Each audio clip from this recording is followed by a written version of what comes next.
France TV a sorti un documentaire qui s'appelle Éduquons nos fils sur l'éducation des garçons, le rapport à la masculinité, comment élever des hommes dans une société qui veut se débarrasser du patriarcat. C'est ça, éduquons les futures générations. Mais j'avoue que j'ai lu le résumé du documentaire, j'ai eu envie de m'arracher la peau. Dans notre société, les violences physiques et psychologiques sont dans leur immense majorité perpétrées par les hommes. Au-delà des drames humains qu'elles provoquent, ces violences ont un coût colossal pour la société. Dépenses de santé, frais de justice, indemnisation des victimes, une charge financière et sociale qui pèse sur l'ensemble de la collectivité. Donc, j'ai lu ça. J'étais en mode, on va encore nous faire chier avec le coup de la virilité là. Parce que donc pour les gens qui me suivent depuis un petit moment ou qui suivent Léo, des vidéos de Léo, on s'était un petit peu agacé récemment sur un moment où il y avait un bouquin qui était sorti, c'était en 2020, je crois en 2019 ou 2020, je sais plus, qui s'appelait Le coût de la virilité, par une autrice qui s'appelle Lucille Pétavin, et où le but c'était de chiffrer économiquement combien nous coûtaient les comportements virils. Sans même rentrer dans la méthodologie du chiffrage qui était un peu parfois claquée au sol. Ce qui était rigolo déjà, c'est qu'on regardait un peu les TED Talks de Lucille Pétavin qui préparait ça. Elle racontait un petit peu l'origin story de son bouquin. L'origin story du bouquin, c'était que elle se promenait dans la rue et là elle a vu des flics qui arrêtaient un mec dans la rue et la première chose qu'elle s'est dit, c'était «Ah, combien ça coûte?» Donc elle a vu un mec se faire embarquer par les keufs, probablement pour pas grand-chose. Je sais pas, je t'ai pas posé la question de «Ah là là, peut-être les policiers ils sont racistes, peut-être, etc.» Elle s'est dit «Ça coûte cher quand même la police. Quand même, on serait beaucoup mieux, on pourrait mieux faire des politiques de droite et d'austérité si les hommes ne nous coûtaient pas aussi cher.»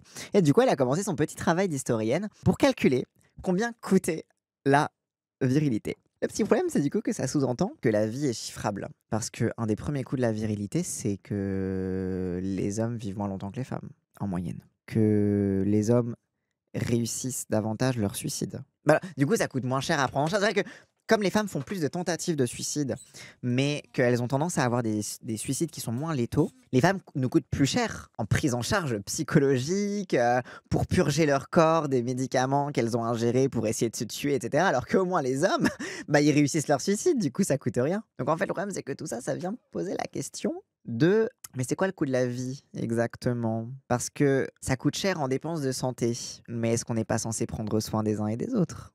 Ça coûte cher en frais de justice, mais du coup, est-ce qu'il faut vraiment qu'on criminalise autant les hommes? Parce que, spoiler alerte, c'est pas les frais de justice pour la gestion des VSS dont elle parle.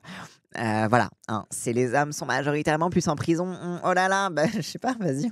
Moi, j'ai une idée. Déjà, on légalise le cannabis et il y aura beaucoup moins de frais de justice. Donc, déjà, voilà, elle se pose pas la question de peut-être pourquoi que la justice est peut-être raciste, qui veut peut-être. Non, ok, d'accord, peut-être. D'accord, ok, parce qu'il y a beaucoup d'hommes en prison, mais aussi un certain type d'hommes en prison. Non. Et indemnisation des victimes, ça coûte cher en indemnisation des victimes parce que quand même, fait chier de devoir indemniser ces putains de victimes de merde, hein.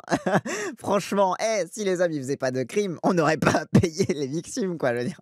On n'aurait pas à leur filer de la thune gratos comme ça, tout ça parce que tu t'es fait agresser, non mais n'importe quoi. Bref. Donc voilà, donc c'était un petit peu ça notre petit problème. Je vous encourage encore à aller voir la vidéo, Léo a fait une vidéo là-dessus. Et donc, je vous mens pas que quand j'ai vu ce résumé pour ce documentaire France TV, j'ai très vite eu envie de le regarder avec vous. Moi, ma question, c'est quel recul ces hommes ont-ils pris sur eux et qu'est-ce qu'ils proposent à part éduquons nos fils? Parce que oui, spoiler alert, pour finir un petit peu sur Lucille Pétavin, la conclusion de son bouquin, c'était comme les comportements virils sont antisociaux, il faut éduquer nos garçons comme on éduque nos filles. Donc les éduquer à la soumission à l'autorité. C'est super, c'est génial.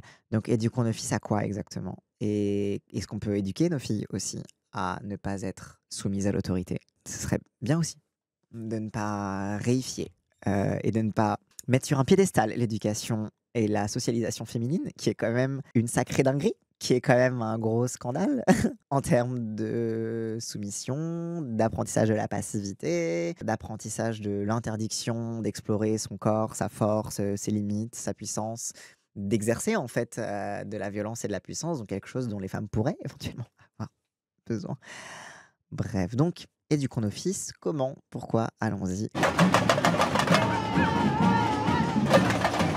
Non au bite parasite. J'aime tellement quand les slogans féministes se concentrent sur la bite.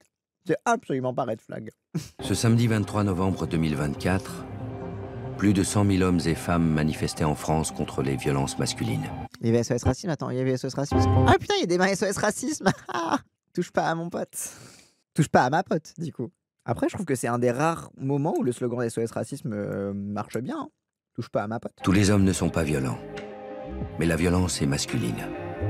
Ah, il y avait 36 000 façons de tourner cette phrase. Tous les hommes ne sont pas violents, mais la violence est masculine. Tu sais, il aurait pu dire tous les hommes ne sont pas violents, mais statistiquement, les hommes sont bien plus responsables des violences. Ou tous les. Mais donc, du coup, c'est quoi? La violence est masculine et la soumission est féminine? C'est ça, les hommes descendent de Mars? Genre, c'est toute violence. Donc, si une femme est violente, elle est masculine, du coup? C'est ce genre de micro-phrase où tu vois ce qu'il veut dire, bien évidemment. Il parle qu'en fait, statistiquement, la violence est plutôt de l'ordre des hommes et du coup, les violences masculines sont prévalentes dans la société. Mais le fait de désigner la violence comme catégorie, comme masculine, ça charrie tout un imaginaire. Ça charrie tout un imaginaire de les femmes, elles sont douces et gentilles. Et si les femmes, elles sont pas douces et gentilles, bah c'est un petit peu des hommes, du coup, elles sont un peu sales, quoi. Du coup, genre, c'est pas bien, quoi. Ah. Elles prédominent partout, allant de l'incivilité régulière aux actes les plus odieux. Tous crimes et délits confondus, 97% des personnes incarcérées sont des hommes. Tout crime et délit confondus. Mais du coup, pourquoi? Parce qu'en fait, l'incarcération, c'est pas drôle. La prison, c'est pas le Club Med, en fait. Peut-être parce que... oui, peut-être parce qu'on incarcère moins les femmes. Il y a un petit peu de ça. Mais si tu prends au niveau... peut-être qu'on fait moins d'enquêtes, etc. Mais peut-être qu'il y a un biais au niveau policier. Peut-être que justement, le genre place les hommes dans la situation où ils se retrouvent à commettre ces crimes et délits. Et que donc ils se retrouvent à être victimes de ça. Par exemple, qu'un mec, ça doit ramener plein de thunes à la maison, ça doit provide, etc. Et ça, hein, c'est pas qu'un truc de mascu. Hein. Dans putain de Love is Blind, t'as des trucs en mode non, mais moi, mon image d'un homme, c'est pas 50-50 en fait. C'est l'homme qui doit assurer mes arrières et qui doit ramener de la thune parce que moi, je dois pouvoir me reposer dessus. Genre, c'est vraiment dans putain de Love is Blind, t'as ce cliché-là. Hein. Donc, vous inquiétez même pas que cette idée-là, c'est pas que chez les prolos. Là, l'homme nourrit famille. Bah du coup comme homme pauvre, homme pauvre mais homme doit nourrir famille et homme pas de taf. Bon ben au pire homme en bas des blocs. Au pire homme va vendre du shit. Ben oups, homme se retrouve en prison. Oh là là, vraiment les hommes ils sont tellement violents. Oui aussi quel type d'homme? De quelle couleur la peau? Peut-être aussi que la police est raciste. Peut-être aussi que la façon dont les crimes et délits sont pensés et sont écrits est particulièrement dirigée en ayant en tête les personnes qui seront poursuivies pour ces crimes et délits. Tu fais du Soral. En quoi je fais du Soral? La technique de Soral de dire les hommes prolos sont doublement victimes du capitalisme et du féminisme, donc ils doivent se rebeller en étant masculins. Sauf que j'ai jamais dit que les hommes étaient victimes du féminisme, papa mouette. Il dit qu'ils étaient victimes du patriarcat. C'est pas pareil. En fait, les hommes prolétaires sont dans une situation paradoxale vis-à-vis du patriarcat. Parce que le patriarcat, notamment dans le rôle de la masculinité, la masculinité, c'est un système de domination. Domination sur les femmes, domination sur les pays, domination, etc., etc. Et donc, les hommes sont dans un rapport de domination des uns aux autres. Et donc, en fait, le patriarcat offre aux hommes le fantasme, l'idée que s'ils se comportent de la bonne façon, s'ils se sont des vrais hommes, etc., ils seront au top de la méta. Sauf qu'en fait, pour être au top de la méta, il faut avoir de la thune, il faut être d'une certaine classe sociale, etc., etc. Donc, en fait, les hommes prolétaires sont les cocus de la masculinité. Parce qu'ils se font vendre des modèles de réussite, des modèles de dominance, quoi, de position dominante, que par définition, structurellement, ils ne peuvent pas atteindre. Et je dis pas que... Parce qu'en fait, la réponse de Soral, c'est du coup, il faut se rebeller contre les féministes parce que c'est à cause des féministes qu'ils ne peuvent pas atteindre ce statut-là. Moi, j'ai dit non, non. Du coup, c'est contre le patriarcat qu'il faut se rebeller parce que cette échelle de valeur est un mensonge. Quand j'entends que 97% des violences, en général, sont commises par des hommes, je me dis, waouh, il y a un truc, quoi. Il y a quoi? Parce que moi, violence, ça veut rien dire. Hein. Il y a plein de violences différentes. Il y a des violences économiques, il y a des violences... En fait, il y a toute une catégorie de crimes et délits sans victime. C'est qui la victime de quelqu'un qui vend du shit? C'est qui la victime du guetteur qui prévient que les flics arrivent? Alors, on va dire la victime, c'est l'État parce que c'est illégal et du coup, tu fais du mal à l'État en faisant ça. Donc, c'est un crime sans victime, puisque l'État n'existe pas. La victime, c'est le shit. En fait, c'est que tu as plein d'aspects où faut savoir de quelle violence on parle. Après, évidemment que t'as des crimes avec victimes aussi, quoi. Du coup, suivant la logique de genre de documentaire, si c'est les jeunes de quartier issus de l'immigration qui sont majoritairement chopés par les flics, on pourrait faire un livre, Le coût de l'immigration. Ah, c'est pour ça qu'on parle de féminisme blanc à chaque fois quand on parle du coût de la virilité, quoi. Ces chiffres, c'est choquant. C'est tout le monde qui doit réagir. Du petit au grand, des hommes aux femmes, tout le monde doit réagir. Ça serait incroyable de pouvoir dire à tous les garçons, tu as le droit de pleurer, tu as le droit d'avoir peur, tu n'es pas obligé de sauver le monde. C'est pas ta place, c'est pas ton rôle. Je pense que ça changerait radicalement les choses. Non, ça changera rien du tout. Enfin, oui, non, ça changera rien. En fait, c'est pas parce que tu dis à tous les petits garçons que tu les éduques mieux en disant non, mais tu ne sauveras pas le monde, bah du coup, tu les laisses avec un sentiment d'inutilité et d'angoisse existentielle. Génial, tu vas en faire des fascistes. En fait, ce qui m'énerve, c'est que tout ça, ça vient d'où? Ça vient de l'angoisse de l'inutilité. Les hommes, enfin, qu'est-ce que les masculins, ils créent comme panique quand ils parlent des féministes qui se virilisent et qui font que maintenant on est remplacé? Pourquoi est-ce que la théorie du grand remplacement est aussi présente dans le crossover entre les masculins? Enfin, que quand tu suis un masculiniste très vite, il te parle de grand remplacement, c'est parce que la panique numéro 1, c'est l'inutilité. C'est le fait que on te vend l'idée que dans une société, tout le monde a une place et une utilité, et que l'utilité de l'homme, c'est d'être puissant, etc. C'est pour ça qu'en fait, les hommes sont dans une souffrance permanente vis-à-vis du fait que c'est de fait impossible de remplir tous les devoirs idéaux de la masculinité. Et donc, s'ils se retrouvent face au fait de tu ne vas pas sauver le monde, ça veut dire que tu ne sers à rien. Et du coup, bah, les mecs qui servent à rien, bah, spoiler alert, ça va tuer Charlie Kirk. Bon, du coup, au final, c'est un peu utile, mais bon, ce serait bien d'avoir une autre outlet. En fait, c'est que il ne faut pas oublier que le masculinisme, et que, on va dire même pas le masculinisme, la croyance en la virilité, ça remplit une fonction existentielle chez les personnes, un besoin psychologique fondamental qui est celui du sens de la vie. Et que si tu dis simplement à des petits garçons non mais tout va bien, ça va bien se passer, bah en fait le reste de la structure de la société reste une structure hiérarchique, reste une structure violente, reste une structure dans laquelle le sentiment d'impuissance est absolument partout. Et donc, en fait, bah, ça va pas changer grand-chose au fait que face à ce sentiment d'impuissance, face au capitalisme, face aux dominations, etc., face au racisme et tout, bah, le garçon, il va pas sauver le monde. Mais bah, en attendant, il sait pas quoi faire de sa vie, quoi. Il reste pauvre. Coucou Raz. Il y a une époque où j'avais des cheveux quand même. Ouais, t'étais mignon avec ta petite coupe comme ça, là. On dirait un bol un peu. C'est tout à fait ça, coupe au bol. Ouais. Ou celle-là. Ouais, voilà. C'est pas dans les jupes de sa mère, c'est dans le jean de son père. Et j'étais toujours collé à lui comme ça, quoi. Fan de lui, quoi. C'était mon idole, vraiment. C'est qui ce Timothée Chalamet? Oui. Oui, c'est Timothée Chalamet. D'accord. de fou, on est Ils nous ont pris. Oh, ce mec ressemble à Timothée Chalamet. Vas-y, on va le caster pour le documentaire. La masculinité douce. Tiens, cette photo, elle illustre vraiment bien, je trouve, le lien que j'avais avec mon père, avec ton grand-père. J'avais vraiment besoin d'être aimé par lui. Ouais. Celle-là, elle est fantastique. Je dois avoir 13 ans, peut-être, ouais. Des armes un peu partout. Des posters. Militaire, Rocky. Que des hommes très musclés, en débardeur, c'est tout. Très violent, tout ça. Avec de l'argent aussi sur le mur. Ah ouais, c'est vrai. Il y a des dollars. Ouais. C'est à cette époque-là que tu te sentais mal dans ta peau? Ouais.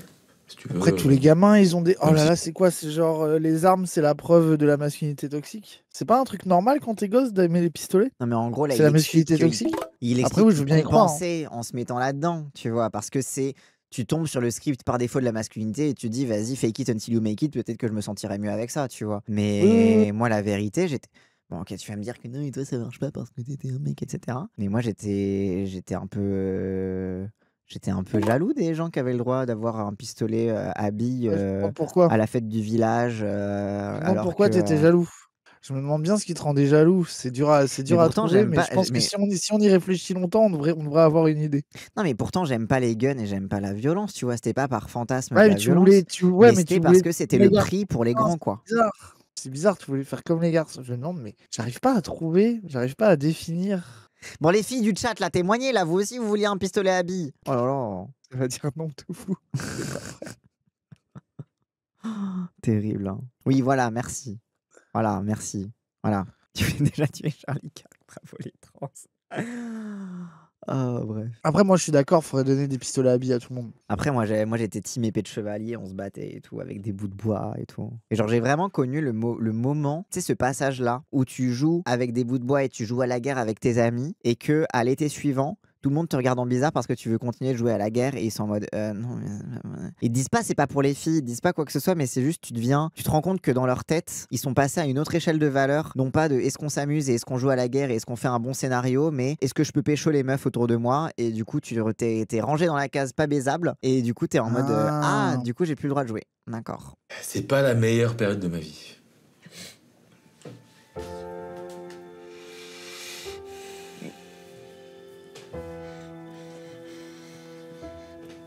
Mais il avait quoi à compenser? En fait, moi, c'est ça qui m'intéresse. C'est pas en mode regarde, j'avais des armes et j'étais malheureux. C'est plutôt en mode qu'est-ce que tu avais à compenser à ce moment-là?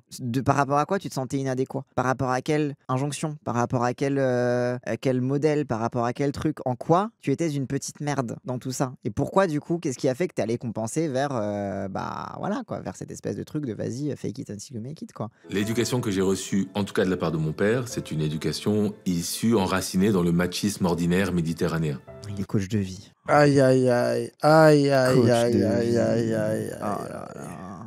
Oh, le profil de fou, le coach de vie contre la masculinité toxique. J'ai entendu des phrases telles que « Mais non, tu n'as pas peur, t'es un homme fort » ou « Ne montre pas tes faiblesses, sinon on va te marcher dessus ».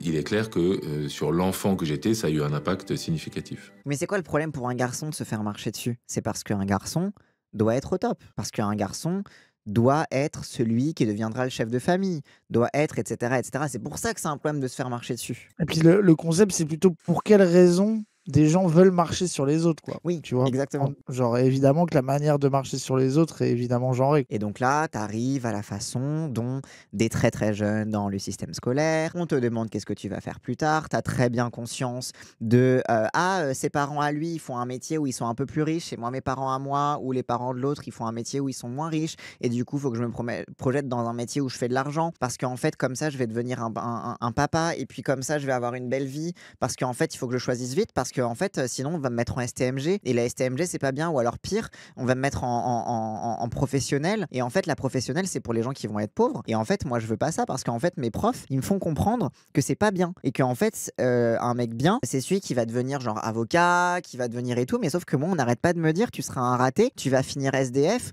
Donc va en lycée pro et fais quelque chose de tes mains. Du coup, bah en fait, moi, j'apprends très très vite quand je suis un petit garçon de 13 ans qu'en fait, va falloir très vite rentrer dans la compétition capitaliste. Et en plus, être au top du truc et pouvoir provide pour une meuf. Et en fait, c'est ça on va aller au bout du truc de c'est quoi, à quel Lui, point les gosses après, intériorisent lui, très très vite la société dans laquelle ils vont être jetés en fait. Ouais, c'est ça, lui, l'angle. Et ce qui est marrant, c'est que être un coach en séduction qui s'est rendu compte de ça, à quel point ça lui donne pas cette place qu'il a pas pu avoir à l'époque, quoi, dans le rapport de production et de domination, quoi. C'est une façon de rentrer dans un autre domaine de compétition où il se distingue par sa position C'est ça. féministe. Ouais, bah oui. Et puis le business, et puis ça nourrit son business en plus. Bah oui. Donc c'est double bonus. Perso, dans mon terre, c'était un peu cours de prison. Si à un moment tu mettais un coup de pression, tu pouvais plus trop évoluer tranquille au collège ou dans la ville. Dans ma cité, que tu veux ou non, fallait passer par ça si tu sortais, que tu montres que t'es pas vulnérable. Et alors, 1000 fois plus, si t'avais décidé de pas faire partie de la bande, bah oui. Mais t'as aussi tout le truc des embrouilles aussi. Enfin, t'as plein de choses aussi qui rentrent là-dedans. Ou en fait, même sans que tu sois dans la projection de comment tu seras quand tu seras adulte, bah déjà, la cour de récré est une petite société, quoi. Une petite société qui a été déterminée par la façon dont les grands frères ont fait et que du coup il faut continuer de faire parce que c'est absurde, mais on sait plus pourquoi, quoi. Ça a été renforcé par après l'intégration dans une bande Ouais, de le code de copains l'honneur. avec laquelle j'ai grandi et j'ai finalement appris aussi à être un homme.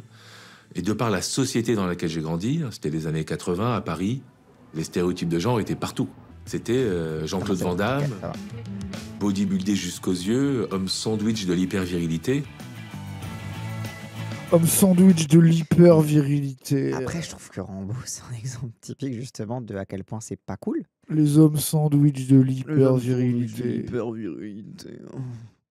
C'est vraiment genre, bah désolé, mais genre, Rambo, c'est genre le mec, il est sous trauma en fait. Oui, Genre, c'est vrai. c'est pas une représentation glorieuse de la masculinité. Mais comme on apprend aux mecs que la valeur de leur vie, c'est de côtoyer tout le temps la mort, bah, ils ont l'impression, dans leur vision fuckée du monde, que la mort c'est valorisant, quoi. Genre, c'est ça le problème, c'est ça, c'est là où on en vient. Où on apprend aux mecs que la mort est valorisant et que du coup, on peut s'en battre les couilles de leurs conditions de vie, de leur espérance de vie, de leur santé mentale, etc. Parce que eux-mêmes considèrent que leur vie n'est pas. Genre, c'est là qu'on touche au cœur du problème. C'est pas juste, oh, il avait des muscles. Je suis né prématuré. Je suis né à 7 mois. Et j'étais un petit gars tout maigre, tout petit. J'ai eu une enfance difficile où j'ai, de façon hebdomadaire, assisté à des scènes de violence familiale et notamment conjugale entre ma mère et mon beau-père. Des violences qui sont allées jusqu'à des agressions avec des armes blanches comme un couteau ou les coups de poing, les coups de pied. Je me dis, Bah en fait, maman elle a besoin d'aide et je n'y arrive pas. Oui, parce que tu vois que y a l'homme de la famille qui a le pouvoir de vie et de mort sur ta mère. Du coup, tu dois devenir l'homme de la famille qui a le pouvoir de vie et non plus le pouvoir de mort sur ta mère. J'ai très rapidement été attiré par l'idée d'être musclé, par l'idée d'être fort. Je fais des sports de combat. Je veux même plus aller à l'école en fait. Il a surtout un PTSD pour le gars, oui. Il a été traumatisé. Il a assisté à des violences, à des traumatismes, et il a dû vivre avec, quoi. En fait, moi, c'est ça qui m'agace quand on concentre uniquement sur la socialisation masculine, c'est qu'en retour, les femmes, on leur apprend à attendre leur prince charmant. Donc, face aux situations de violence, les petites filles, elles comprennent, ok, faudra que je choisisse bien mon mec, parce qu'il faut que j'intériorise le fait que les hommes ont le pouvoir de vie et de mort sur moi, donc faudra que j'en trouve un qui n'utilise pas son pouvoir de mort sur moi. Donc, faut bien choisir. Donc, en fait, t'apprends à être passive aussi. En fait, c'est ça le problème, c'est que genre, tu ne peux pas ne pas regarder ça en parallèle avec la socialisation féminine, parce que, tu sais, t'as un truc, en vrai, une meuf qui voit sa mère se faire taper, etc., elle est aussi traumatisée. Sauf qu'en fait, ce traumatisme, le traumatisme est utilisé pour renforcer chez les mecs l'allégeance au patriarcat, mais chez les filles aussi. C'est utilisé pour renforcer l'allégeance au patriarcat, mais dans leur rôle différent en fait. Donc à ça, on doit éduquer tout le monde comme les filles. Ah pardon, faut éduquer tout le monde comme les filles, t'as raison. Être une bonne ménagère, comme si c'était une bonne ménagère, peut-être le mec il tape pas dessus, tu vois. Peut-être que et du coup tu finis par te dire c'est peut-être la faute de ma mère. Peut-être que bon, que je dois lui en vouloir, est-ce que je dois pas lui en vouloir, est-ce que je dois la plaindre, j'ai pas envie de devenir comme elle. Il y a un mélange de ressentiment et de erreur en fait qui est instillé chez les filles aussi quand elles témoignent de ça, quand elles sont témoins de ça, quoi. Musclé, viril, violent, ça fait partie de toutes les injonctions que j'ai eues. J'ai été éduqué tel un mâle alpha. Et d'ailleurs, aujourd'hui, ça se voit encore. Ma manière de m'habiller, ma manière de parler, j'en suis totalement plus qu'imprégné. Je suis considéré comme un mâle alpha. Quoi? C'est quoi ce weird flex? Regardez-moi comment je m'habille, je suis clairement un mâle alpha, même si je suis suffisamment déconstruit pour savoir que tout cela, ce sont des C'est injonctions. incroyable comme déclaration. Oui, c'est incroyable. Tu sais, genre, il se pose pas de questions en disant ça, tu sais. Il est en mode Exceptionnel. ok, d'accord. Quand j'avais 6, 7, 8, 9, 10, 11 ans, les seuls moments où mon père me donnait de l'attention, c'est quand mes belles-mères l'appelaient pour lui dire que j'avais fait telle connerie, que j'étais allé me battre là, qu'à l'école c'était n'importe quoi, et là il apparaissait. C'était des coups de ceinture, des coups de poing et tout ça. Mais comme je dis souvent, je préférais la sensation de ses mains sur mon visage que son absence. Oui, tu as été traumatisé aussi. Genre, c'est... C'est un truc de fou. Oui, il y a des mots pour cela en fait. En fait, c'est ça qui est fascinant, c'est que presque le point aveugle, c'est il faut mieux éduquer nos fils, ok, mais commencer par ne pas être violent envers eux, Oui. éventuellement, par faire quelque Quelle chose bonne contre la option. violence envers les garçons. Ouais, j'ai tapé une prof en pleine classe parce que un mec est venu, m'a dit ouais, déplace-toi, c'est ma place, t'es assis à côté de ma copine. Je lui ai dit bah, tu prends ta grognasse et tu te barres. Et lui, comment tu parles de ma femme, tout ça. Il m'a tiré de ma chaise, je me suis retourné, je lui ai mis un coup de poing, il est tombé, je me suis mis à le taper. Puis là, la prof est arrivée et moi, j'avais totalement pété les plombs. Je me retourne et pouf, je lui colle un pain. Elle s'envole et je suis en 6e et je vais être viré 2 semaines et elle va être traumatisée à vie, mais quand elle est vraiment traumatisée. Mais toi aussi, C'est terrible.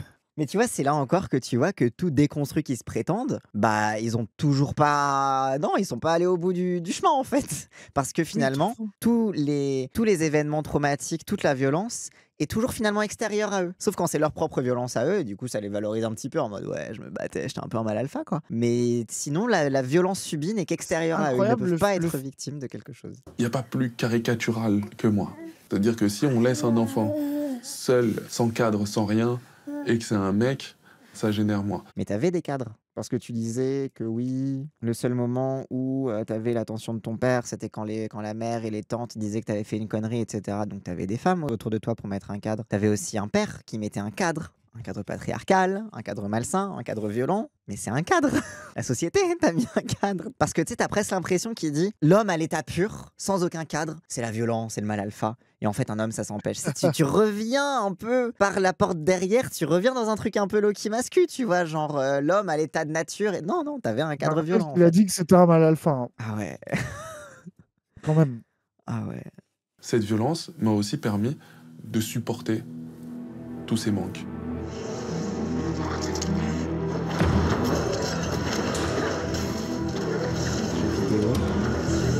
La violence, c'est les jeux vidéo.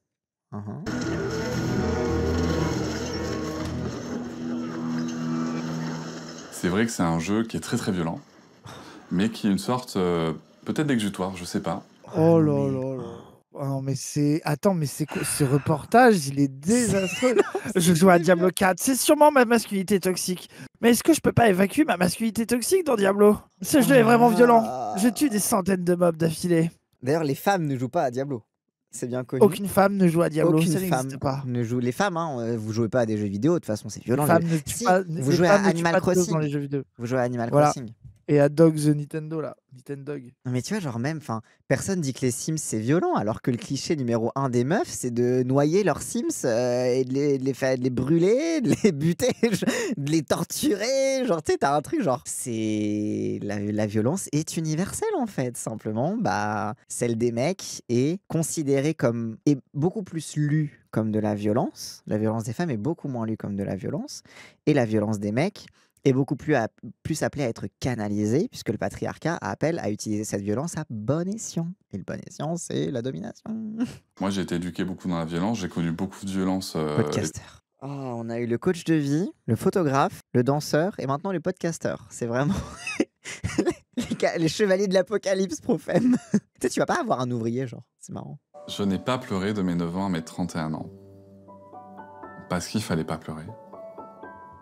Parce que, déjà, si je pleurais, on me frappait. On me disait que j'aurais une bonne raison de pleurer, etc. Voilà. À partir du moment où je pleurais pour quelque chose qui me semblait moins important, j'allais être violenté, alors pas toujours physiquement, mais au moins par des railleries, etc.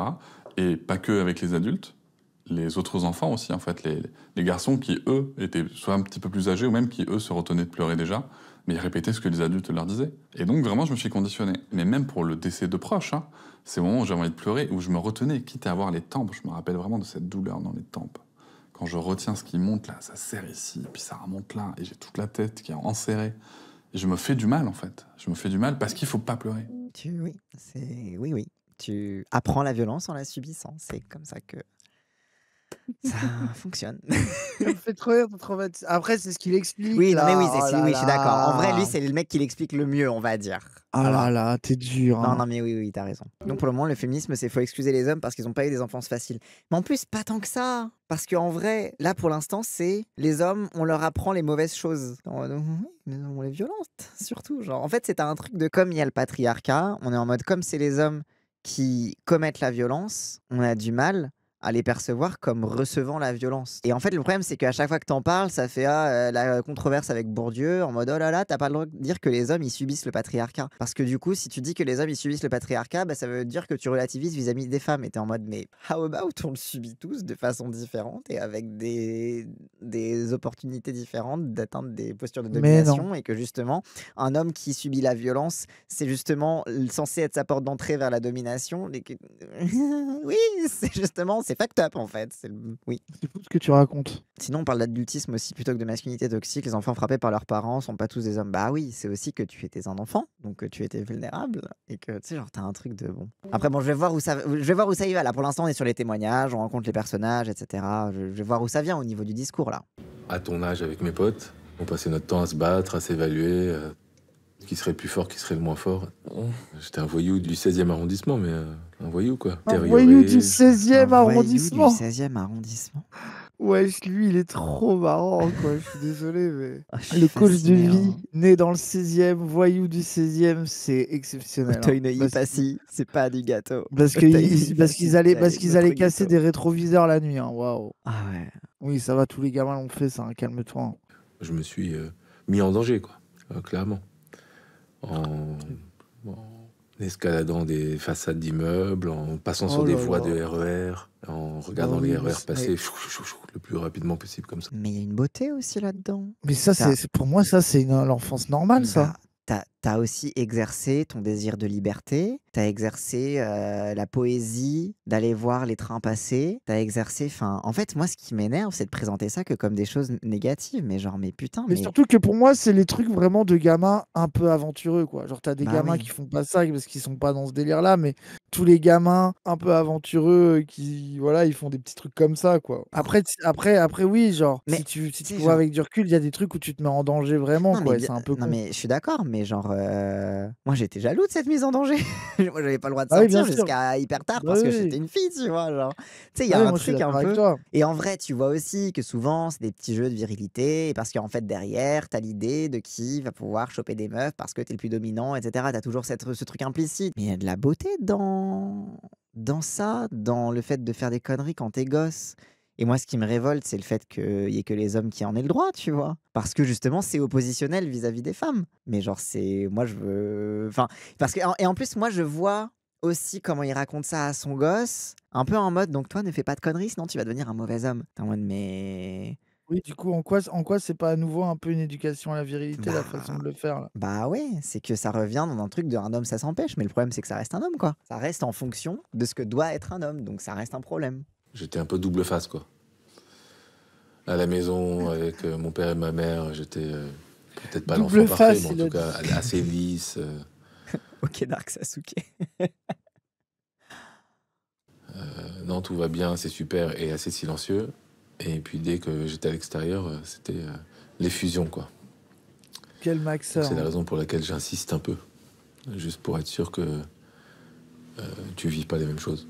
Genre quoi, le fait d'avoir un jardin secret à l'adolescence et de trouver un espace de liberté à l'extérieur du foyer, ça c'est normal, ça s'appelle l'adolescence. Et tu vois, tu vois vraiment, il utilise ça comme un instrument de contrôle sur son gosse. En mode, dis-moi tout. Du coup, moi, je disais rien à mes parents, tu dois tout me dire. Bah non, en fait. Non, l'adolescence, tu es en train de devenir adulte, tu te développes une personnalité et tu as besoin d'échapper au regard parental. Bref, ça m'énerve. Du coup, c'est marrant parce qu'il a l'impression de ne pas lui enseigner la masculinité alors qu'il est en train de lui en enseigner un autre type, quoi. Oui. Ouais, à la limite, on pourrait discuter de si elle est mieux que celle qu'il a reçue, pourquoi pas, tu vois. Bah, c'est ça, c'est que aussi là, pour l'instant, il y a un focus sur une masculinité qui se fait au travers de l'agressivité corporelle, au travers de tout ce qui est violence physique. Mais du coup, genre, bah désolé, mais t'as des mecs bien propres sur eux, qui se battaient pas, mais qui ont Le tout aussi virilisme intégré. qu'il est en train de lui enseigner lui paraît, il est aveugle à ça, quoi. Bah oui.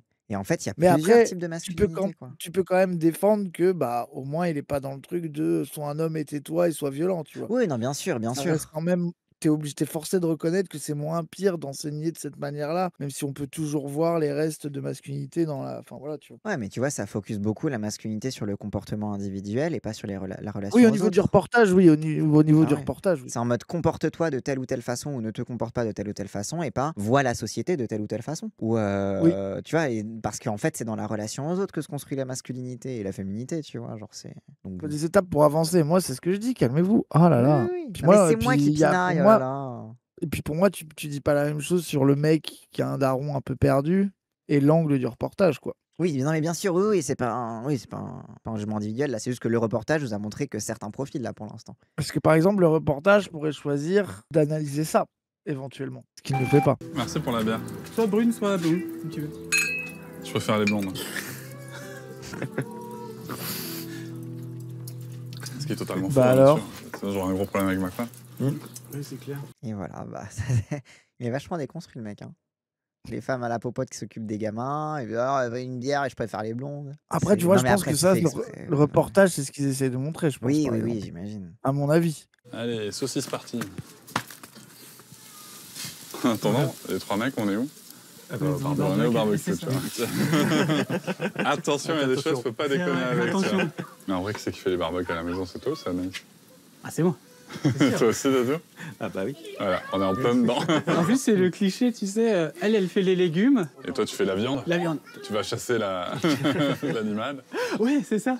Moi, j'ai vraiment Ouah, moi, le c'est- fait que les quarantenaires ils aient ces discussions en ce moment, Ah ils ouais. sont tellement malheureux. Ah. Aïe, aïe, aïe. Mais en plus, c'est en mode, c'est bien de le remarquer, mais du coup, qu'est-ce que t'en fais? À part Ah. te dire, ah tiens, c'est rigolo, on fait la viande. Et en fait, pour moi, c'est la version pro-femme de faire le barbecue en mode, ah, les saucisses, c'est pour les bonhommes. Mais c'est la version pro-femme. C'est-à-dire de remarquer un truc, mais bon, pas vouloir particulièrement fais changer pas- quoi que ce soit, quoi. les codes du truc de il faut être avec les garçons, c'est ce qui m'a mené, je sais pas, à 14-15 ans, à commencer aussi à fumer des clopes, à boire de l'alcool, à fumer des bédos et à en vendre un peu. Donc, Oh là, Comme on dit, oh. Et voilà. Et comme encore une fois, hein, le reportage qui a ouvert sur les statistiques de la criminalité sans interroger la légitimité de cette criminalité.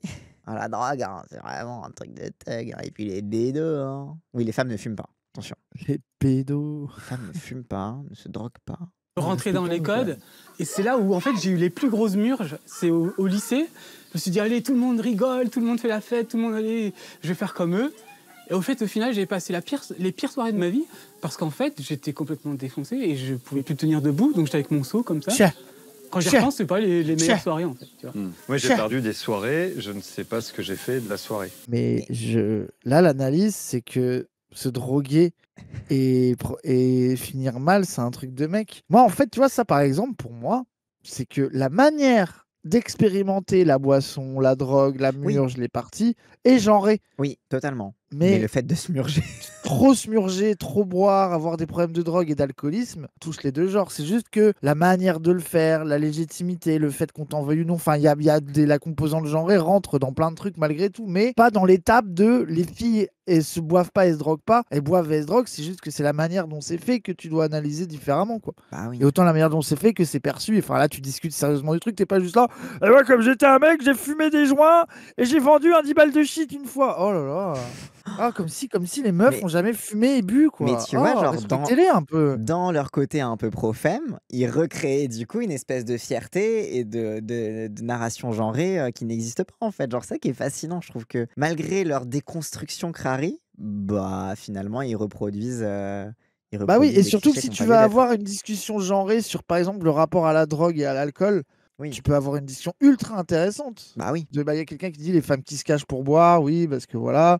bien sûr. Genre, enfin, genre, il y a un truc, c'est même l'angoisse sociale et les prérequis sociaux chez des meufs qui les poussent à boire pour essayer de se conformer au mood des soirées. Enfin, genre, t'as 10 000 Bah oui. sujets à aborder intéressants, quoi. Une soirée familiale, jeu, femme. Merci Flora. Buvais pas mal de bière quand dans l'ambiance, une meuf est venue à dire à ma mère que c'était quand même bizarre que je boive autant. Il fallait peut-être que je me calme. Bah oui. Et t'as un truc t'as un contrôle aussi beaucoup plus strict sur les comportements des femmes, mais est-ce que ce contrôle est forcément bénéfique aussi? Tu vois, il y a un truc de aussi les injonctions permanentes à se contenir, à être bien sous tout rapport, à ne pas trop passer pour une dévergondée, mais c'est aussi un problème en fait. C'est pas émancipateur pour les femmes non plus.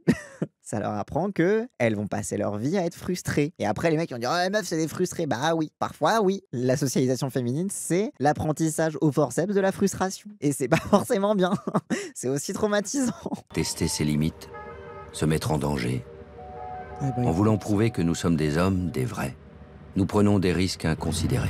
En fait, ça, c'est que le documentaire, il a vraiment été bâti sur le bouquin de Lucille Pétavin. C'est vraiment. c'est une On prend catastrophe plus de pour risques. l'instant. Là, on va arriver Honnêtement, bientôt pour aux accidents de la l'instant, route. Là. c'est- Le problème, c'est que nous en mesurons rarement les conséquences.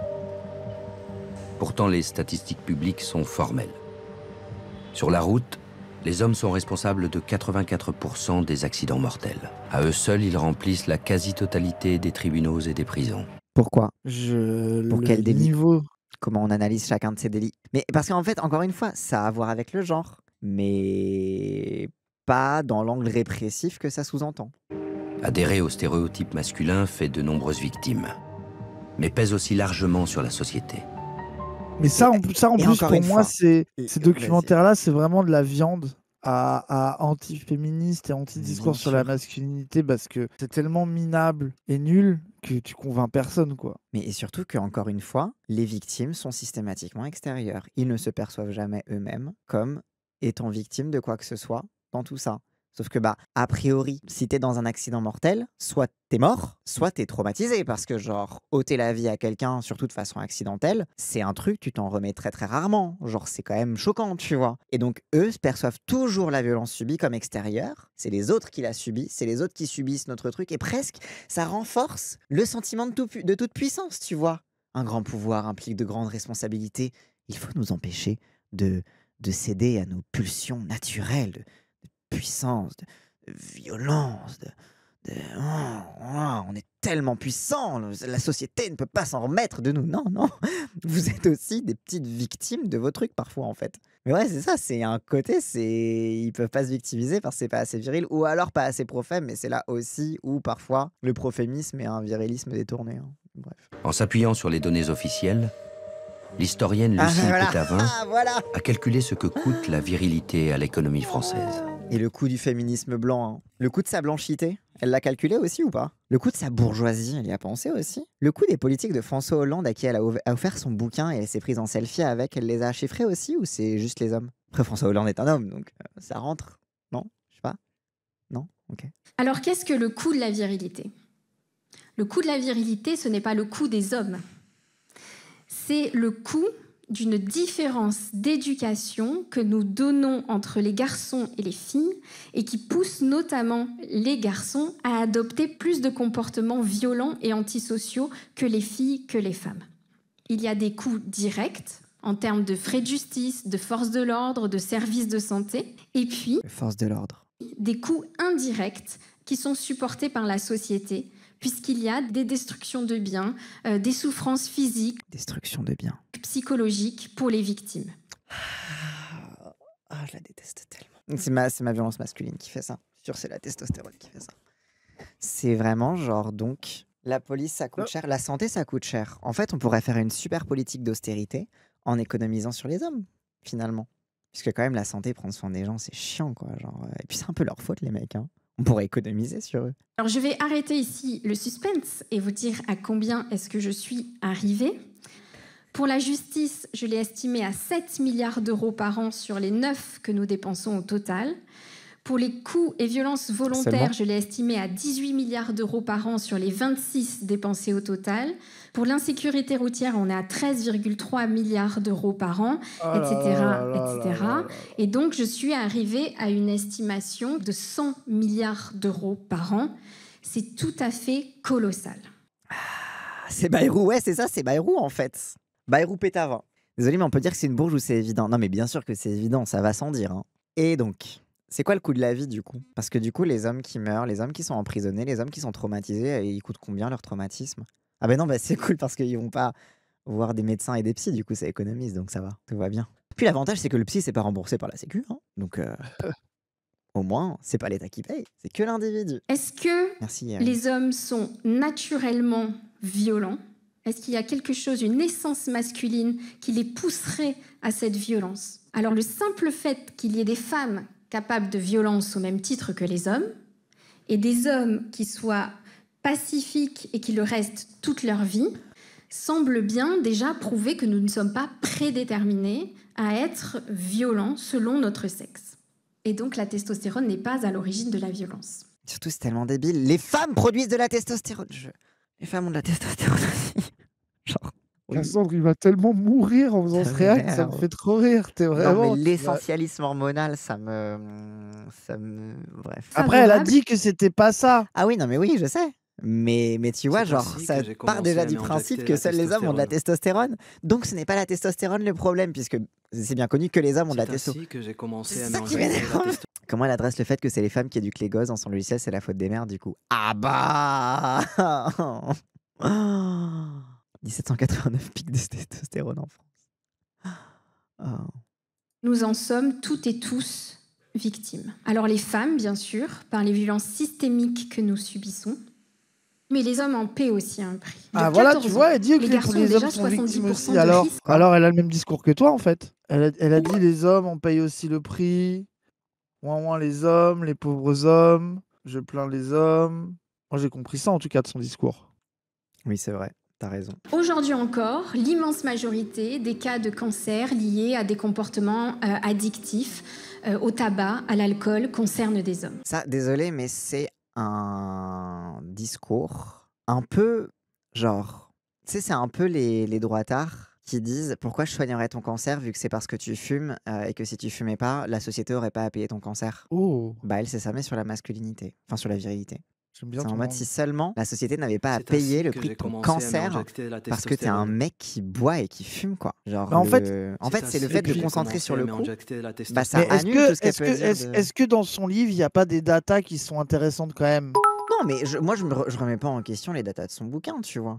Mais c'est que l'angle de L'angle concentrer ça essentialiste est uniquement sur mauvais, le quoi. coup. Mais par exemple, tu as un coup de la virilité qui n'est pas de la faute des hommes, c'est les maladies professionnelles, par exemple. Ou que notamment dans les boulots masculins, généralement qui sont plus masculins parce qu'ils sont plus physiques, etc., on considère que comme les hommes sont censés être naturellement plus physiques, etc., on va moins s'intéresser à leur santé puisque c'est leur place dans la société de, je sais pas, porter des choses lourdes, de s'exposer à des produits chimiques dangereux, de faire la guerre, etc. Et ça, c'est un coup de la virilité qui n'est pas de la faute des hommes, qui n'est pas lié à leur éducation, mais qui est lié à la façon dont la vie humaine est découpée et hiérarchisée, etc. Tous les patronisés nassaux, bah oui. Et en fait, c'est un exemple de, bah là, par exemple, c'est des maladies qui sont typiquement masculines, qui sont liées à des comportements à risque, mais dont les comportements à risque ne sont pas... peuvent être intériorisés par les mecs pour se valoriser, mais in fine, c'est intériorisé pour se valoriser parce que sinon, t'admets juste que t'es de la chair à canon et tu te butes. Et en fait, c'est un peu un truc de... Faut aussi comprendre pourquoi les hommes qui pâtissent de la virilité investissent quand même la virilité. Bah, c'est peut-être aussi parce qu'on les a foutus dans un état de fait et que du coup, ils finissent par en être convaincus, quoi. Qu'est-ce que tu penses du rapport entre virilité et capitalisme, conquête, concurrence? Bah, c'est ce qu'on associe à la virilité et donc aux hommes, c'est ce qu'on associe au domaine de la puissance. Et en fait, comment dire, dans le sens où le capitalisme n'est pas comme ça parce que les hommes sont dominants dans la société, mais les hommes sont comme ça parce que les codes du capitalisme sont ceux de la conquête et de la concurrence. Moi, c'est plutôt comme ça que je le vois, quoi. Parce que la preuve, quand les femmes elles sont au pouvoir, c'est pareil, quoi. Donc bon, pour moi, c'est plus un attribut du pouvoir, et donc l'attribut de la virilité est un attribut du pouvoir, et donc de la hiérarchie. Mais pas, c'est pas un truc en soi, quoi. Il y a 20 ans, j'organisais des soirées à l'époque. Et j'étais en train de ranger la décoration à l'extérieur, il était 4h du matin vers République. Il y a un jeune homme qui passe, qui avait l'air quand même pas tout à fait droit dans ses bottes, enfin complètement défoncé, et qui me dit « Range bien, sale femme de ménage ». J'ai pas eu la sagesse à l'époque de lui dire « Ok, si tu veux, bah, je continue à ranger, bonne soirée ». Donc je l'ai toisé.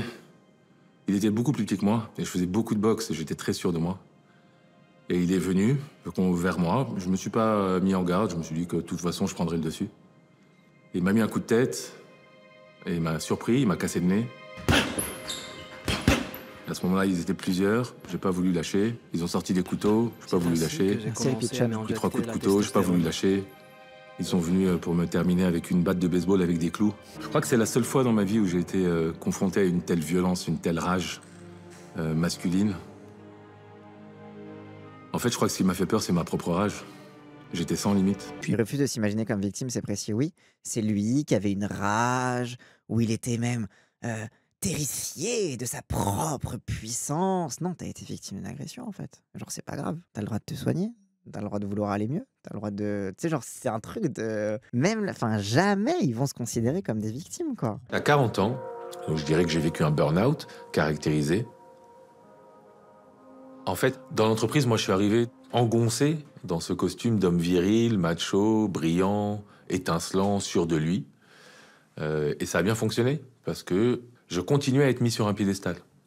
Je continuais à être cet homme qui doutait pas, cet homme qui était un meneur d'hommes et de femmes, jusqu'au jour où, du coup, mon corps a switché, a mis off. Et du jour au lendemain, je me suis retrouvé sans pouvoir rien faire, sans pouvoir parler, sans pouvoir réfléchir, sans pouvoir agir. Prendre un verre d'eau, c'était compliqué. Le barrage que j'avais construit pour empêcher les émotions de passer a cédé et que j'ai pris en pleine face mon refus d'accepter ma vulnérabilité. Et pendant des jours et des jours et des semaines, j'ai pleuré. Je pleurais pour un oui, pour un non. Je pleurais parce qu'il y a un pigeon qui se posait sur le balcon.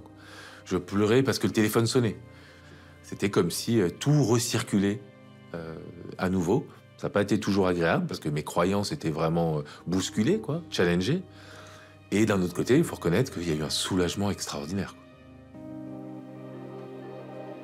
Le fait de renouer avec toutes les parties de moi, j'ai réussi à me donner plus d'amour à moi-même. Donc du coup, comme je m'aimais plus, j'avais moins besoin d'aller chercher dans le regard de l'autre de l'amour. Ça me frustre aussi, tu vois. Mais ça, c'est le discours coach de vie libéral individualiste. Ouais. Mais c'est pas que tu t'aimais. Mais tu sais, genre en mode, ah, je pleurais parce que je voyais un pigeon se poser sur la fenêtre. Peut-être que aussi t'aimais plus le monde autour de toi. Peut-être que t'étais ému par la beauté. Et en fait, tu vois, pour moi, c'est toujours l'aspect relationnel qui manque.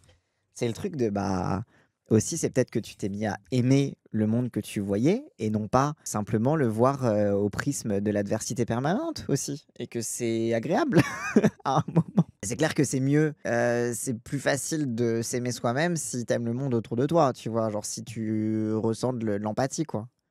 Mon comportement avec les femmes, c'était si on m'écoute pas, bah, je commence à monter le ton. Je commence à être pas très sympa dans mes paroles, pas forcément vulgaire, mais incisif, autoritaire. Ça m'est arrivé une fois de mettre une claque à une nana. Bah, elle m'avait trompé. Et je pense que bah, j'étais pas le bon gars à qui faire ça, et donc moi j'ai réagi par une claque. Je le regrette. Je comprends mon cheminement émotionnel, mais c'était pas à faire. Ah, aujourd'hui, si on me trompe, franchement, je vais être triste, mais je ferai jamais ça, quoi. Incel corps. Après, c'est pas incel corps, parce que là, on n'est pas dans le domaine de l'incel. On est juste dans le domaine du mec hétéro, patriarcal, classique. Faut pas confondre incel et simplement mec patriarcal, classique, lambda, quoi. Et genre, les incels renforcent la masculinité et le masculinisme, mais le masculinisme, il est déjà partout dans la société, quoi. Si t'as pas la chance de rencontrer les bonnes personnes, de lire un bouquin qui te canalise ou qui t'aide à comprendre, à faire la paix avec tes émotions, eh ben, tu peux malheureusement peut-être rester éternellement un garçon agressif. Et là, ça devient dramatique. Le moment clé, c'est ma rencontre avec Julie. Je me suis un peu construit au travers de la rigueur et du sérieux de Julie. Et j'aime bien dire, on est un peu Tarzan et Jane.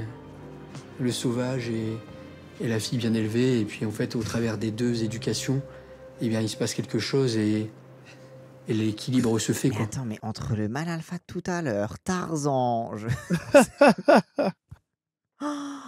c'est dit parce qu'il dit ma meuf m'a sauvé, mais ça va quand même être Jane, tu vois. Ça va quand même être la meuf un peu bonne face à l'homme bête, quoi. Ça va quand même être la meuf qui est quand même celle qui a le moins le pouvoir et qui représente justement l'image de la femme perdue dans un monde animal et qui apaise par sa douceur. Le rôle de Noëlla, il est essentiel. Noëlla, moi, je suis profondément amoureux d'elle parce qu'elle m'a rendu meilleur. Elle m'a rendu meilleur, elle me rend meilleur chaque jour, même quand on s'engueule.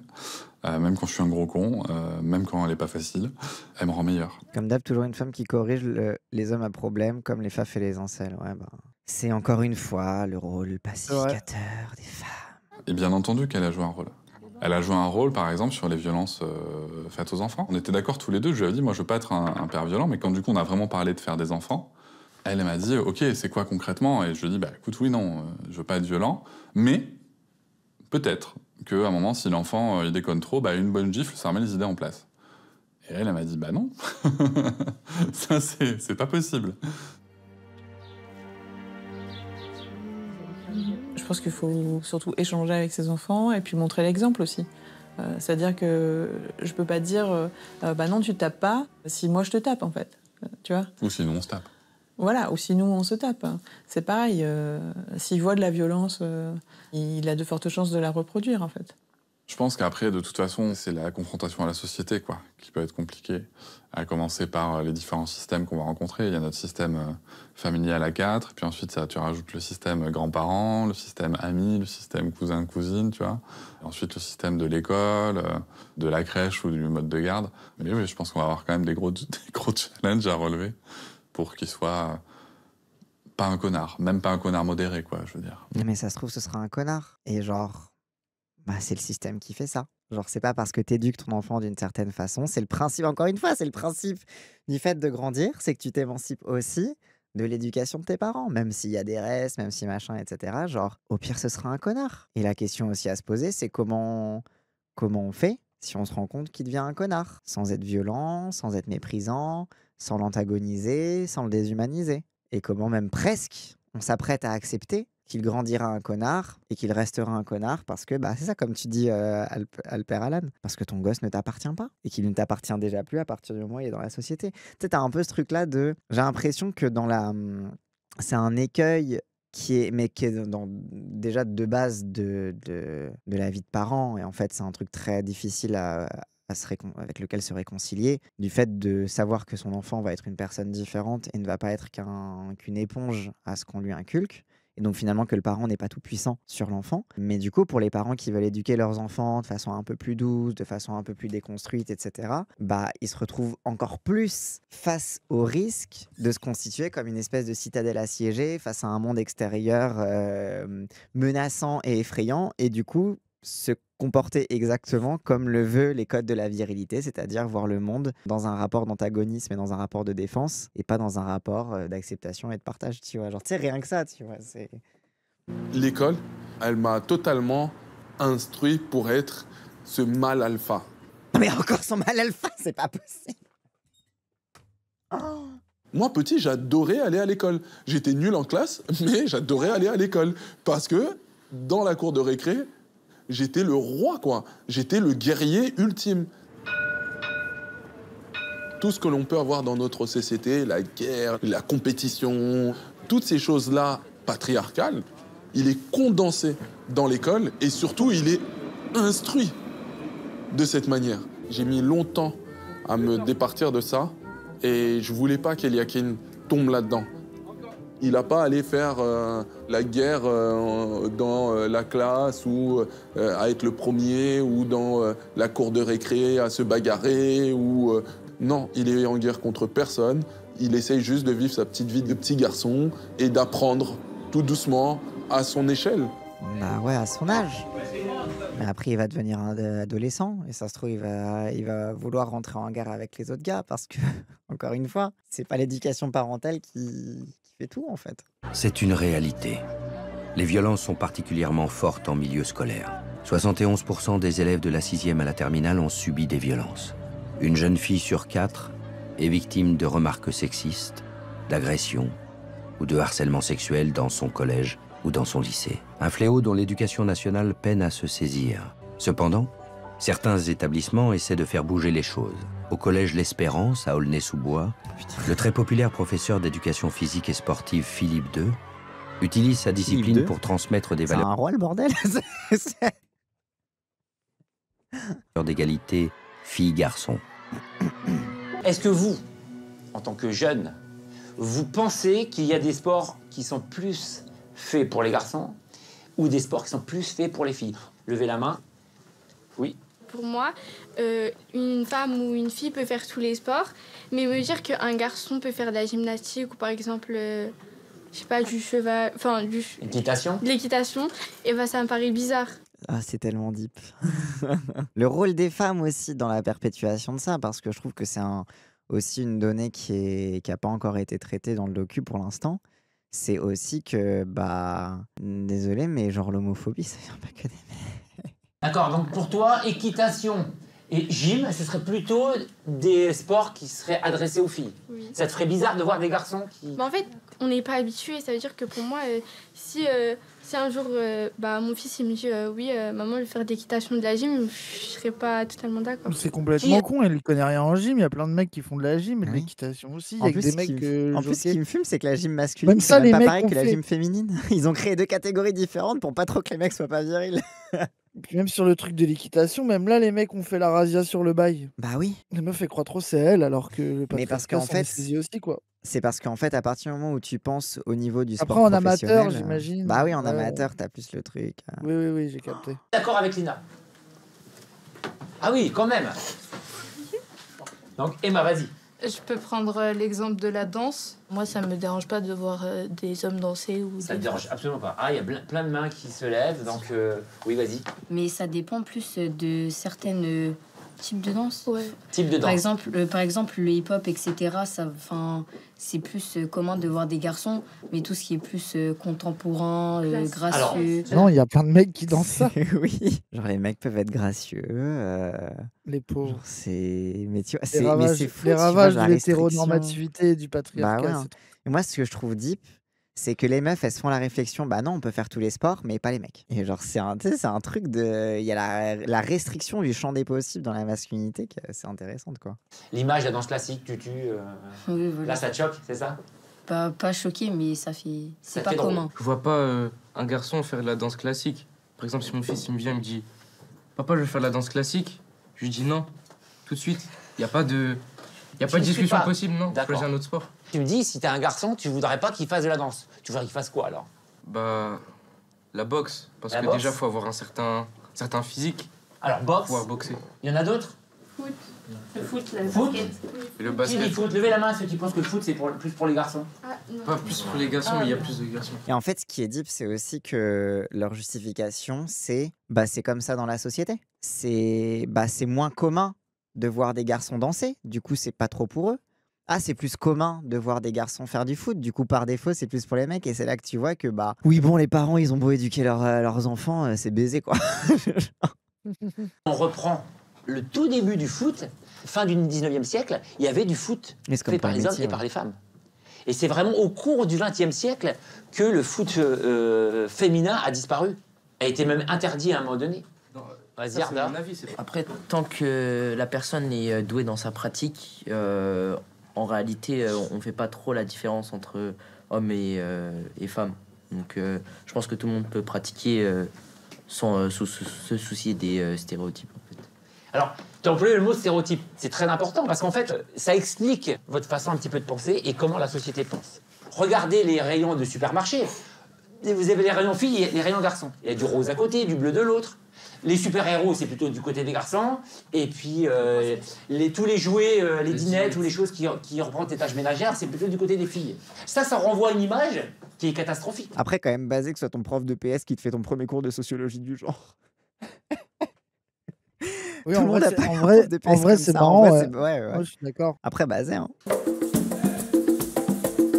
En fait, la danse, là où ça m'a sauvé, c'est que ça m'a permis d'avoir accès à des espaces où peu d'hommes ont accès, c'est-à-dire des espaces où il y a majoritairement que des femmes. Et donc d'entendre tout ce qu'elles peuvent dire, d'apprendre d'elles, ne serait-ce que dans leur... Ok, donc t'as fait de la danse pour pécho et après tu t'es rendu compte que c'était des êtres humains, ok. J'ai compris. C'est tellement cruel. Non mais désolé. C'était le seul moyen d'avoir accès à des espaces où les hommes n'avaient pas, c'est-à-dire là où il y avait les femmes. Après, au moins, il a eu un endroit par lequel apprendre des choses. Non, c'est vrai, je suis d'accord, c'est vrai. En fait, j'aime pas être qu'avec des mecs. Dès qu'on est entre mecs, on est toujours là à qui a la plus grosse, qui a la plus grande, qui est truc. Et ça m'intéresse pas. Moi, Alors qu'avec les meufs, tu sais que tu les domines naturellement. C'est horrible.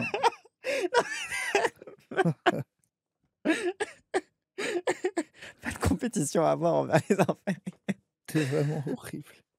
Mais désolé, mais mon mauvais instinct est obligé d'entendre ça.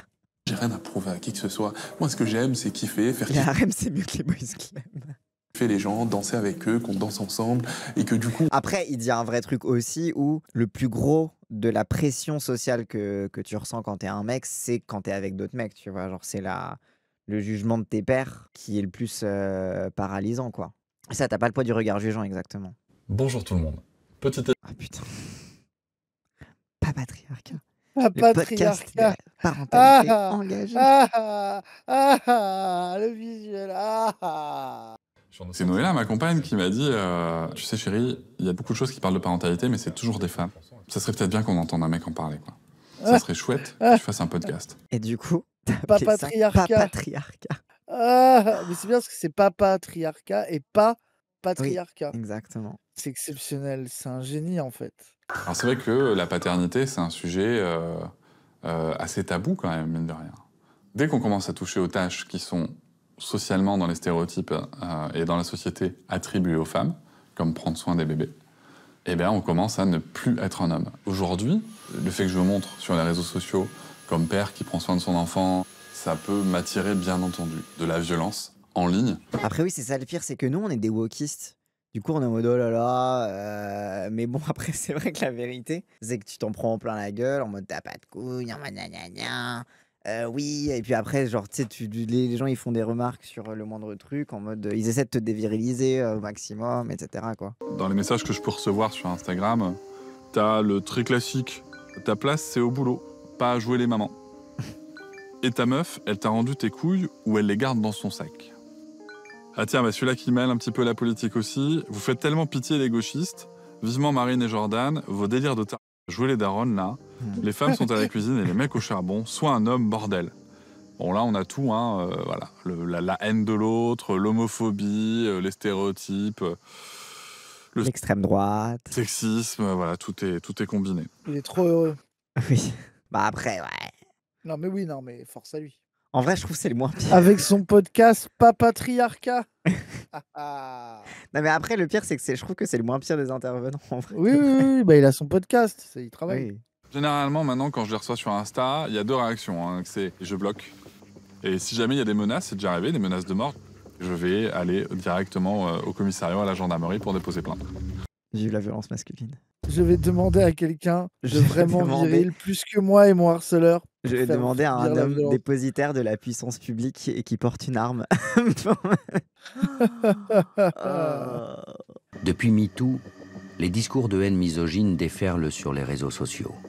Les discours de haine misogyne. Derrière les écrans, des hommes accrochés à leurs privilèges militent pour un retour musclé du patriarcat. Sur TikTok ou Instagram, il suffit de naviguer quelques minutes pour être confronté à des contenus masculinistes.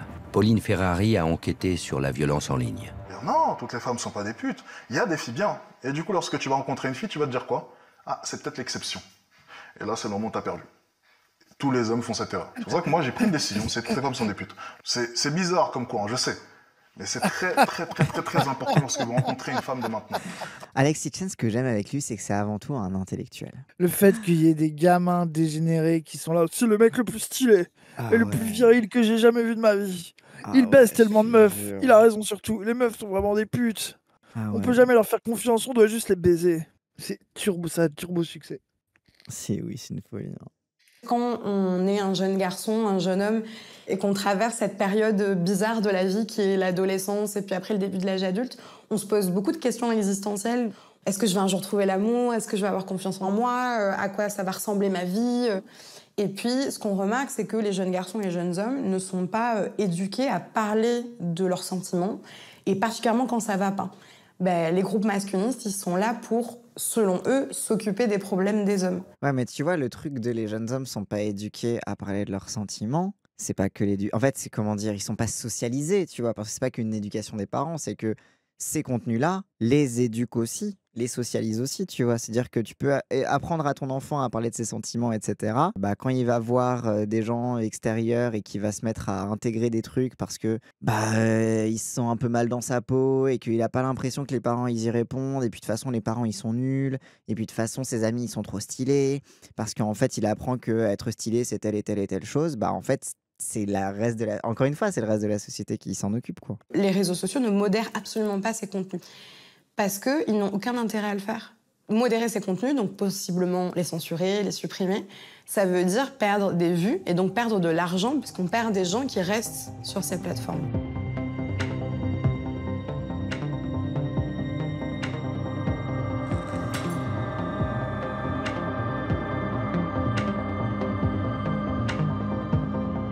Pourquoi ils sont tous... Pourquoi ils filment tous des enfants qui sont... Pourquoi tous les enfants qui filment pour illustrer les enfants ils sont noirs et arabes? Parce que c'est la violence des hommes. Enfin, je sais pas, ça paraît évident quand même, non? C'est marrant qu'ils aient pas mis un extrait de genre d'Éric Zemmour, Ouais, mais la violence des hommes.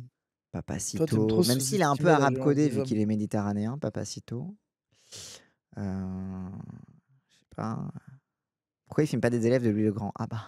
C'est évidemment aux parents de s'occuper de l'éducation des enfants et surtout pas de reléguer au téléphone portable l'éducation des enfants. Et voilà. contrôlez l'accès aux écrans de vos enfants. C'est comme ça que vous allez les éduquer correctement. Croyez-moi, ils vont jamais vous en vouloir. Ils vont jamais essayer de faire des trucs dans votre dos. Les psychanalystes, ça te parle de castration H24 et ça te recommande après de castrer ton gosse. C'est du génie. Un vrai parent, c'est un parent qui parle à son enfant et qui lui explique le monde.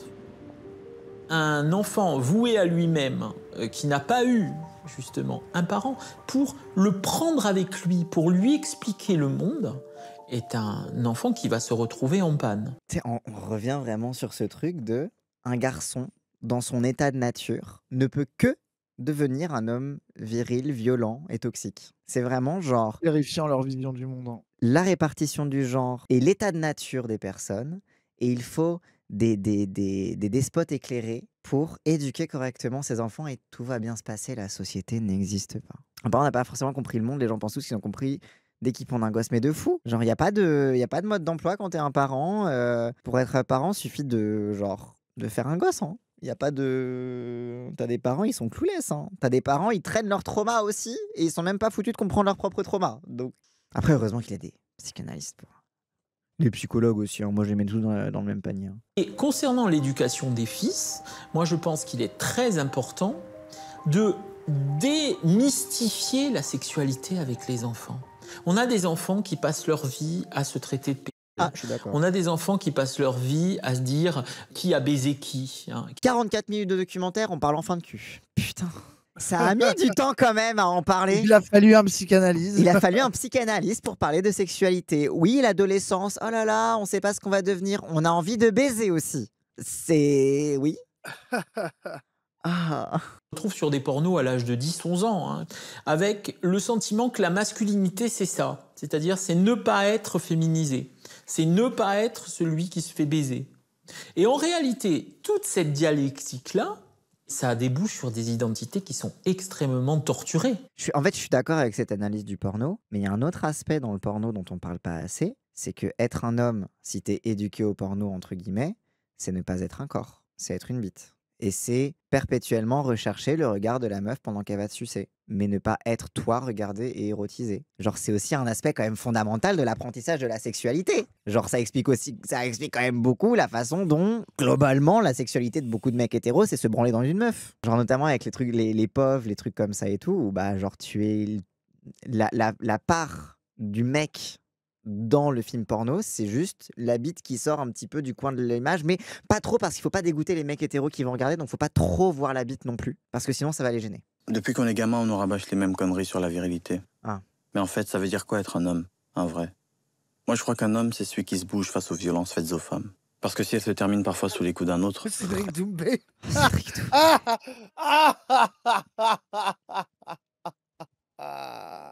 n'y a rien qui va, bref. C'est oui. T'as une bonne ressource sur le sujet du porno en livre. Florian Voros, Désiré comme un homme. Et en plus, il y a des versions livre audio qui sont disponibles sur YouTube. Florian Voros, je trouve que c'est le truc le plus complet, je trouve, qui a été écrit sur la pornographie et le désir masculin. Non mais Doumbé, bref. En plus, finir sur Doumbé, qui est vraiment le cliché de être un vrai homme. Déjà, ça veut dire quoi être un vrai homme? Et c'est s'interposer physiquement, en fait, face aux violences faites aux femmes. Donc, c'est rester viril pour protéger les femmes. Donc, ça reste une injonction de virilité. C'est sa DA parce qu'il a dénoncé... Bah oui, l'autre qu'a subi la meuf de son ennemi Fernand Lopez. Oui. Pour d'autres, il est temps d'en finir avec la masculinité toxique. Parmi eux, un homme que l'on n'attendait pas. Le champion de MMA, Cédric Doumbé. Connu pour ses KO fulgurants, l'athlète s'engage depuis plusieurs années dans la lutte contre les violences faites aux femmes. Le kickboxing, le MMA, le sport, ce sont des violences, oui, mais qui sont consenties entre deux protagonistes. Et j'ai trouvé que le paradoxe était assez fort du combattant qui est violent dans un cadre vraiment très légiféré, comparé aux violences faites aux femmes, où les violences sont dissimulées et non consenties. Ok. Oui, si tu veux. Toi, quand tu ris à la blague sexiste de ton patron pour ne pas le vexer, est-ce que t'as pensé à celle qui s'est sentie humiliée? Et toi, quand tu fais tourner des snaps dénudés qu'une fille a envoyés à ton pote en privé, t'as réfléchi à ce que tu faisais? Et moi, quand je me cache derrière l'idée que les violences, ce sont les autres, et que je n'ai rien à me reprocher. Est-ce que là, je suis un homme? Un vrai? On n'est peut-être pas tous coupables, mais on est tous responsables. Si on écoutait les femmes autour de nous, on se rendrait compte que oui. Après, le truc que fait Cédric Doumbé et que n'a fait quasiment aucun mec dans ce reportage, c'est de se repointer le doigt vers lui-même. C'est vrai, hein? Au moins. Responsable n'est pas coupable, mais responsable veut dire qu'on est impliqué. Donc le message que je voulais faire passer, c'était la déconstruction de cette mauvaise image de la virilité et surtout un message de soutien aux femmes pour leur montrer que vous n'êtes pas seules, pour leur montrer que des hommes pensent à vous, des hommes vous soutiennent et ça va changer, ayez confiance. Comprenons les conséquences de nos actes, éduquons-nous, soyons des hommes, des vrais. Peut-être on est dans le truc, un petit boy in shape core, un vrai mec, il empêche sa puissance et il protège la femme, c'est pas ouf. Bah, on revient très rapidement là-dedans. En fait, C'est pas que Thibaut InShape, hein, c'est le truc Oui, de oui. Camus, là. Un homme, ça s'empêche, Oui, là. exactement. Il y a même des masculinistes qui disent ça, hein. Genre, c'est Oui, historiquement. c'est ça. C'est que les femmes, elles doivent être soumises aux hommes et les hommes, ils doivent pas les taper, quoi. Bah, c'est ça. Mais en fait, c'est la complexité du truc, c'est que dès que tu dis être un vrai homme, entre guillemets, bah, du coup, tu te remets dans un cadre hiérarchique, binaire, etc.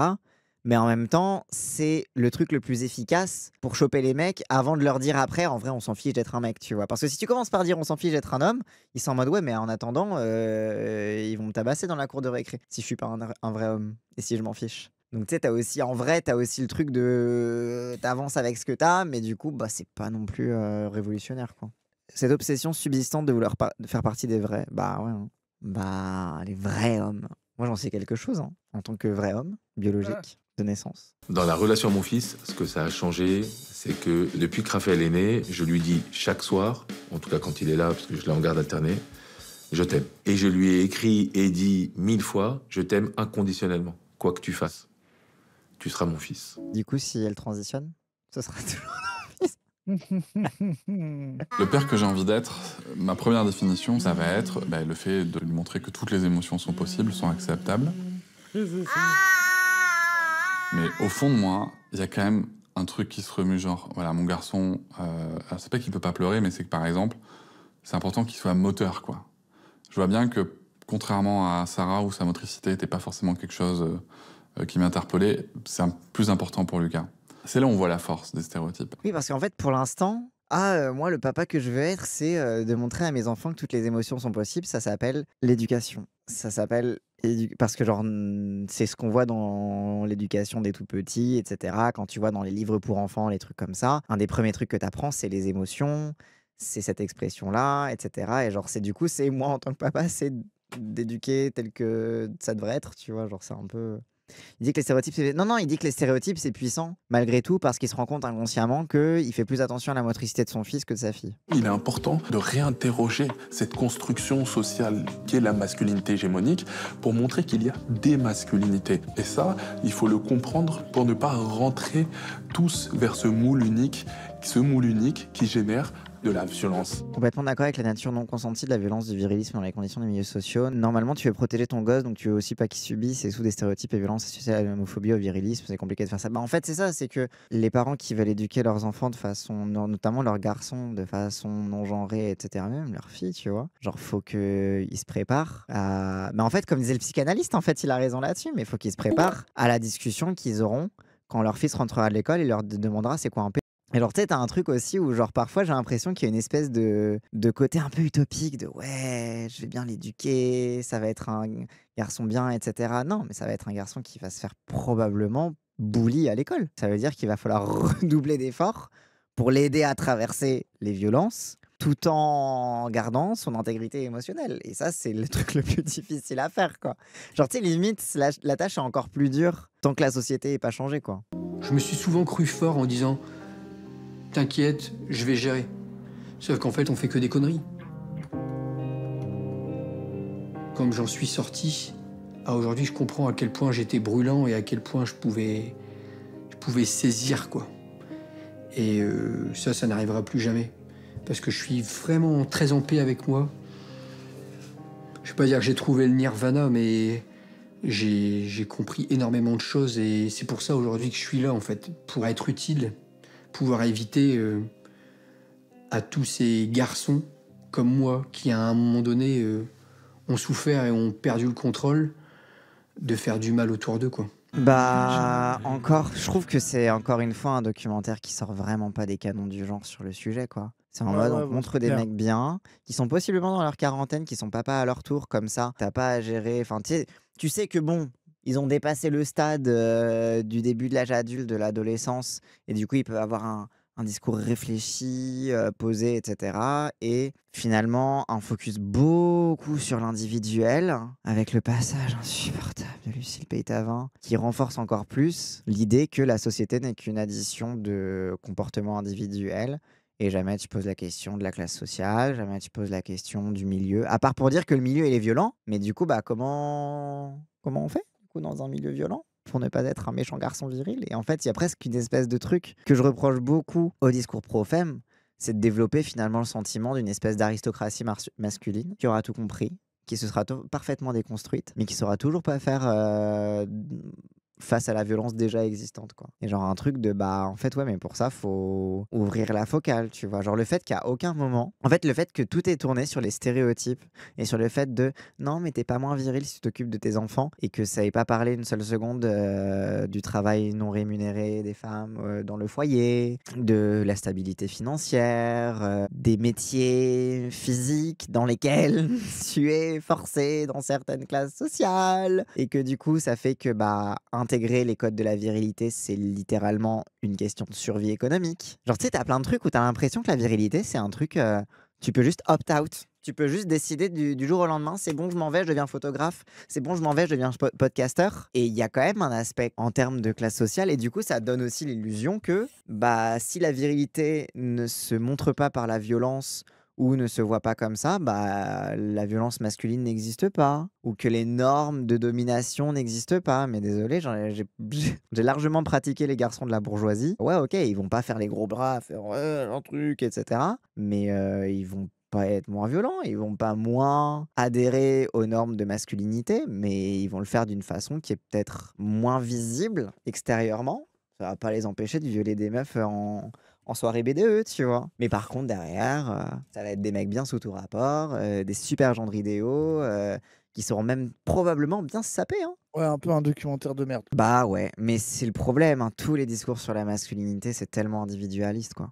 Mais bon, encore, c'est que les violences physiques, ça parle pas du tout des autres violences verbales, symboliques, psychologiques, le gaslight, la manipulation. Bah oui, de fou. Et encore une fois, voilà, c'est centré sur les trucs, c'est éduquons nos fils, etc. Mais c'est aussi, bah, ça omet le problème corollaire, c'est l'éducation des filles, quoi. J'ai l'impression qu'ils ont voulu faire un documentaire pour rendre accessible le discours qui remet en cause la masculinité auprès des gens qui n'y ont jamais eu accès, et essayer de le vulgariser. Mais au final, pour moi, ils en ont fait la version la plus énervante, et donc possiblement la personne qui va le plus faire rejeter aux gens qui en auraient besoin un discours critique de la masculinité, quoi.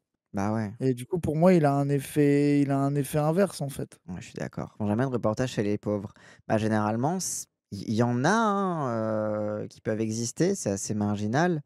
Mais généralement, en fait, souvent, ça va être des trucs plus intéressants parce que ça va plus explorer toutes les tensions qui font que tu restes attaché à ces fameuses normes de virilité, donc tout l'aspect environnemental. Mais après, c'est le problème, en fait. C'est le problème des documentaires où c'est beaucoup des témoignages individuels et où il y a très peu de mise en situation, il y a très peu de situations concrètes. Et la situation de j'éduque mes enfants, c'est le truc individualiste parfait, tu vois. T'es dans la cellule familiale, t'es éloigné du monde et ça donne l'illusion que le monde n'existe pas. Alors qu'en vrai, t'as des documentaires qui vont explorer la façon dont la masculinité se construit, qui en fait vont être beaucoup plus efficaces, je trouve, pour comprendre et décortiquer et se poser la question de ok, comment on pense différemment. Mais en fait, bah, du coup, tu sors très très vite des comportements individuels, quoi. Enfin bref, voilà. Hop, et avant de partir, n'hésitez pas, si cette vidéo vous a plu, à liker, commenter, partager. Comme d'habitude, ça aide à faire tourner l'algorithme. Et si vous voulez me soutenir financièrement, n'hésitez pas à cliquer sur le lien Stream Elements qu'il y a dans la description de cette vidéo. Allez, cette fois, je vous laisse.